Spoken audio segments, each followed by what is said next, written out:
எங்களுடைய பாதம் மடிந்திருக்கிறார். இந்த பிரபஞ்சமான உலகத்தில நீ எப்படி எல்லாம் வாழ வேண்டும் எப்படி அப்பா சொல்கிறேன்.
இந்த பிரபஞ்சமான உலகத்திலே கள்ளி காவேரி வரையும் உள்ள பூர்வீகம் நீடோடைய வந்திருப்பார் எழுந்துற மகளே.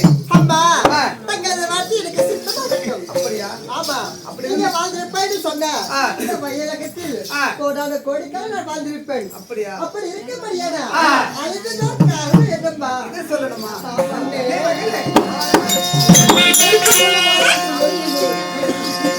அவனை கல்யாணம் செய்வதற்கு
உன்னை எதற்காக கொடிமண்ண மண்டபத்துக்கு வரவழைத்து நின்றான்?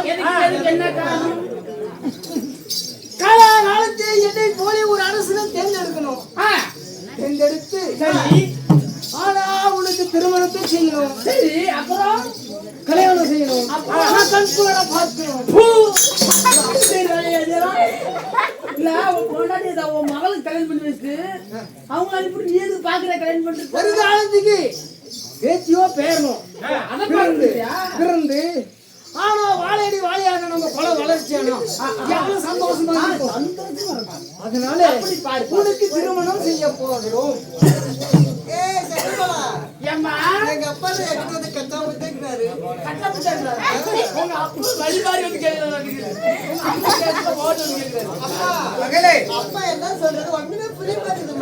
எப்படி என்றார் அறிவாய் திருவாய் மங்கை மணந்து சொல்லக்கூடிய பருவங்கள் ஆகிவிட்டார்.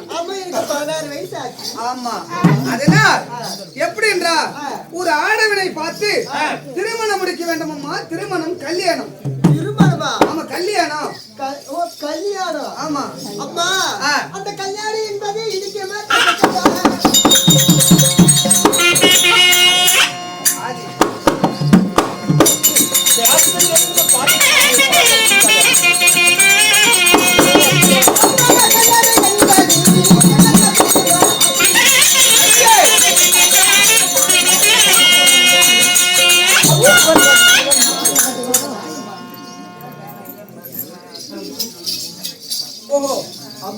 கல்யாணம் என்று சொல்லுகிறியே அம்மா, கல்யாணம் என்பது கசகமா இல்ல பாயமா இல்ல இனிக்குமா? அது எப்படி இருக்கும்? எப்படி இருக்கும் அப்படின்னு சொல்றான். டேய் என் பிள்ளைக்கு இதெல்லாம் தெரியாது. அதனால நான் சொல்றதை போல என் மகன் கிட்ட சொல்லு. கல்யாணம் என்பது நானும் எங்க வீட்டுக்காக எப்படி இருக்கிறோமோ அதை போல ஒரு ஆடவனை பார்த்து சரி கல்யாணம் பண்ணணும். ஆ. அதனால இந்த கல்யாணத்தை பத்தி எடுத்து சொல்லிட்டு வா. சரி முத்திர பிள்ளை கூட தெரியுது அதை பத்தி. என் பிள்ளைகளும் தெரியாது. எடுத்து சொல்லிட்டு வா. போயிட்டு வருமா ஏய் அம்மா இங்க வா இங்க வா யாடி இல்ல கல்யாணம் எனக்கு தெரியுமா தெரியாது உனக்கு தெரியுமா நல்லா தெரியும் அது எப்படி இருக்கும் ஏம்மா நான் சொல்றேன் பாரு இப்ப கல்யாணம்னா காலை வெட்டி விடுவாங்க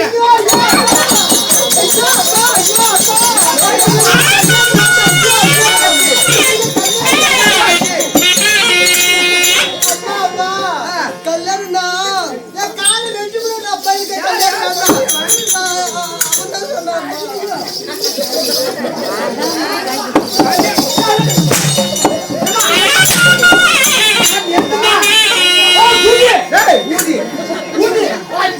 ஒன்னும் தெரியாத பிள்ளைகிட்ட எப்படி சொல்லணும்? ஏம்மா நான் என்ன சொன்னேன் கல்யாணம்னா பந்து காலால வெட்டி வந்து விடுவாங்க அப்படின்னு சொன்னேன் அப்படி சொல்லணும். நான் பந்து காலால வெட்டி வந்து விடுவாங்க அந்த காலை வெட்டிட்டு வந்து மூர்த்த காலம் விடுறோம் அதை சொன்னேன் அப்படி சொன்னாங்க உன் காலை வெட்ட போறது இல்ல.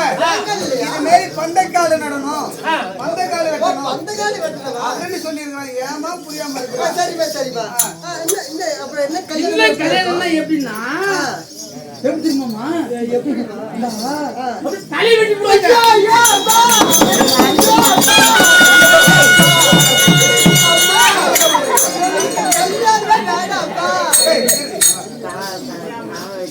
கல்யாணம் பண்ணா தலையை போய் எப்படி விட்டோம்? தலையை இலையை விட்டு வராங்களா இல்லையா அதைத்தான் சொன்ன வெளியாயிலே நான் சொன்னமா தலை ஆமா அப்படி சொல்லணும்டா. மகளங்க வாமா. ஓ பொண்ணு பாண்ட புரி புரியல தவை பத்தி சொல்றான். பந்தலுக்கு மேல தவ போடுறாங்கல்ல அத சொன்னேன் அந்த தலையை சொல்றான். ஓ அதுவாமா ஆமா சரிப்பா சரிப்பா நல்ல சொல்வா கேளுமா.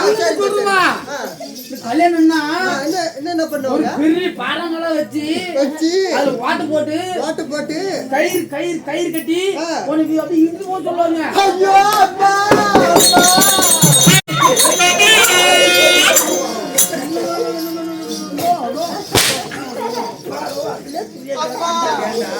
ஏம்மா ஒரு தெரியாத பிள்ளைக்கு பெரிய கல்ல கொண்டு வந்து ஒரு கோயரை கூட்டு வந்து அந்த கல்லுல சென்டர்ல தொலைய போட்டு அந்த தொலைக்குள்ள கயிறு கோர்த்து என் பிள்ளை கழுத்துல கட்டி காட்டுக்கு வீட்டுக்கு இழுக்கணும்னு சொல்றீங்க. கல்லு தூக்கி இழுக்க முடியுமாடா? ஏம்மா சாரி சொல்லலாம் என்னமா அம்மா அது கல்யாணம் புரியுற மாதிரி அவன் சொல்வதெல்லாம் தேவையில்ல. எப்படி திருமணம் என்றா நீங்க கல்யாணம் வேண்டாம் நான் அப்ப கூட இருந்துக்கிறோம்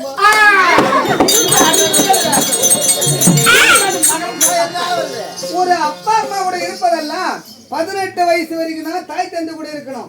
18 வயசுக்கு மேல யார ஒரு அழகான ஒரு ஆடவனை பார்த்து திருமணம் முடித்து நானும் உங்க அப்பாவும் எப்படி இருக்கிறோம் பத்தியா அதே மாதிரி நீ இருக்கணும். ஆமா நீங்க ரெண்டு பேரும் நல்லா தான் இருக்கிறீங்க. அது உங்க அப்பாவும் உங்க அம்மாவும் சேர்ந்து உனக்கு பெத்த மாதிரி நீனும் நானும் சேர்ந்து ஒரு குழந்தை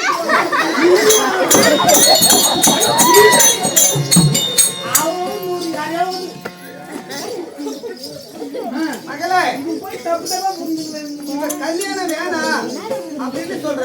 அப்பா அவங்க சொல்றத பார்த்தா அம்மா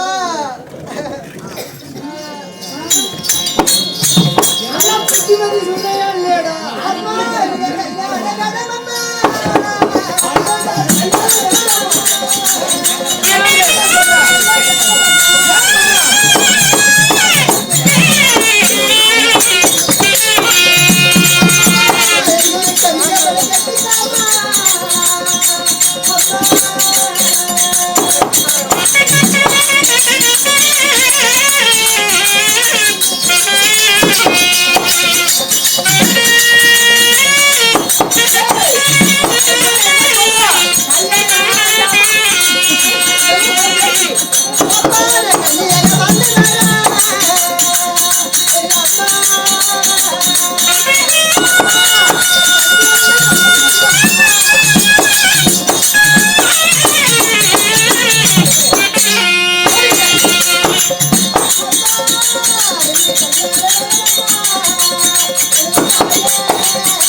எனக்கு கல்யாணம் வேண்டாம். ஆ. எனக்கு கன்னிகா மடம் கட்டித்தாங்க. ஓஹோ. நான் ஒரு கன்னியாகவே நான் வாழ்ந்து வருகிறேன். ஏங்க என்னடி என்னடி மகன் தப்பு செய்து என்னடி அப்படிதான் என்ன சொல்றேன் கேளுங்க. சொல்லுறான்? கல்யாணம் வேண்டாம், கன்னிகை மடம் கட்டி கொடுங்க. கன்னிகை மடத்துல காலையும் மாலையும் கடவுளை நான் நோக்கி கன்னியா வாழ்றேன்றா. அப்படின்னு சொல்லுகிறானா? அது நீ சரி என்று ஒப்புக்கொண்டு வந்திருக்க. அப்பா திருமணம் வேண்டாம் என்று சொல்லி இருக்கிறாய். அதனாலே என்ன நாட்டிலே பேசுவாங்க தெரியுமா? ராஜு அல்ல.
இந்த காலத்துல புள்ளிக்கு சட்டப்படிதான் நடக்குது.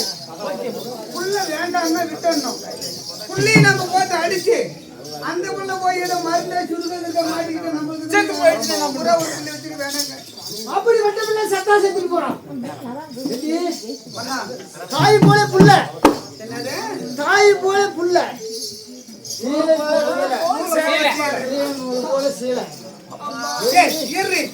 இந்த நாட்டிலே என்னை போல ராஜர்கள்லாம் என்னை பார்த்து பேசுவார்கள். திருமணம் முடிக்கவில்லையே.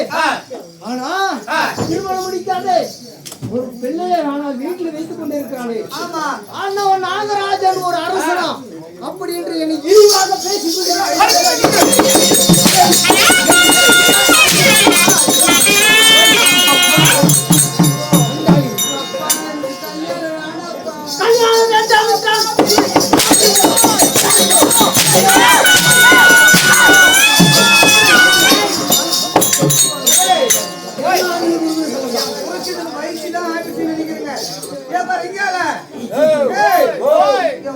வயசுதான் ஆயிடுச்சு நினைக்கிறேன்.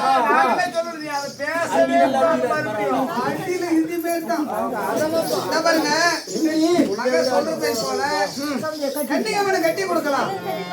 சரி, பிறகு என்ன நடக்குத பாக்கலாங்க.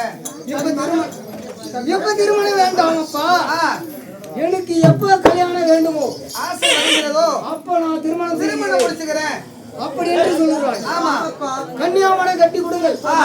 அந்த கன்னியாமடத்திலே கன்னியாக இருந்து காலை மாலை மதியம் இப்படி 3 ஆலயங்களுக்கு 3 வேளை பூஜை செய்வார்களே. அப்படி கன்னியாமடத்திலே நான் கௌரி பூஜை செய்து வாழ்ந்து வருகிறேன் அப்படி என்று சொல்லுறாங்க. அதனாலங்க நான் சொல்றேன், அதுல பாருங்க. கன்னிகை மடம் கட்டி கொடுக்கலாம். சரி வாங்க சாமி வாங்க.